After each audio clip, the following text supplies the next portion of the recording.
Guys আজকে আমরা বানাবো একটা ছোট্ট অ্যাকুরিয়াম, যেটা কিনা দেখতে অনেক কিউট হবে।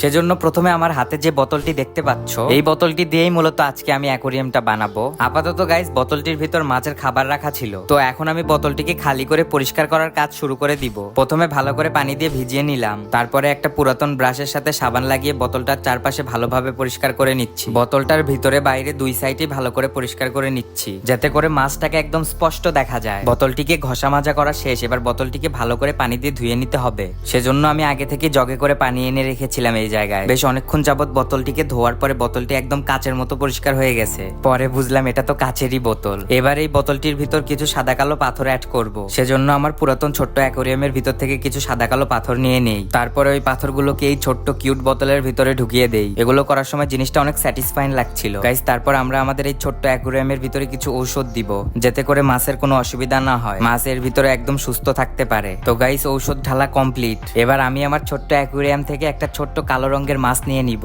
এখন যে ছোট্ট একটা কালো রঙের মাছ দেখা যাচ্ছে, এটাকেই মূলত আমি আমার ছোট্ট অ্যাকোরিয়ামে রাখবো। সেজন্য প্রথমে মাছটাকে একটা গ্লাসের ভিতরে নেই। এই যে গাইস মাছটা এখন এই গ্লাসের ভিতরে আছে। এবার ওকে এই অ্যাকোরিয়ামের ভিতরে ছাড়তে হবে। গাইস কিছু সময় অপেক্ষা করার পর আমি মাছটিকে এই ছোট্ট অ্যাকোরিয়ামের ভিতরে রেখে দেই, যেটা কিনা চোখ দিয়ে দেখতে অনেক সুন্দর লাগছে। তবে মাছটা এত ছোট জায়গায় একদম থাকতে পারছিল না। বন্ধুরা আসলে মাছকে এত ছোট একটা পাত্রের ভিতরে রাখলে মাছের অনেক অসুবিধা হয়, তাই আমাদের কখনোই মাছকে ছোট পাত্রে রাখা উচিত না। মাছটাকে আমি বেশ কিছুক্ষণ তাকিয়ে তাকিয়ে দেখছিলাম, এর ভিতরে থাকতে মাছটার অনেক অসুবিধা হচ্ছিল। তারপর বোতলের ভিতর যেহেতু পানি কম, তাই এর ভিতরে অক্সিজেনও খুব কম, তাই আমি বেশি দেরি না করে মাছটিকে আবার তার আগের জায়গায় ছেড়ে দেই। কিন্তু আমার করা এই ভুলের কারণে মাছটি অনেক অসুস্থ হয়ে পড়ে, কিন্তু আল্লাহর অশেষ রহমতে মাছটা কিছুক্ষণের মধ্যে আবার সুস্থ হয়ে যায়। গাইস পরবর্তী ভিডিওতে আমি এরকম একটা পাত্রে মাছ রাখবো, তাহলে আর কোনো সমস্যা হবে না। আর আমি আমার হাতে থাকা ওই জগটাকে অনেক ডেকোরেশন করব, ওর ভিতরে গাছ লাগাবো, আর মাছের প্রয়োজন এরকম সবকিছু ওর ভিতরে লাগাবো। তারপর ওইটাকে অনেক সুন্দর করে সাজিয়ে তোমাদের সামনে উপস্থাপন করব।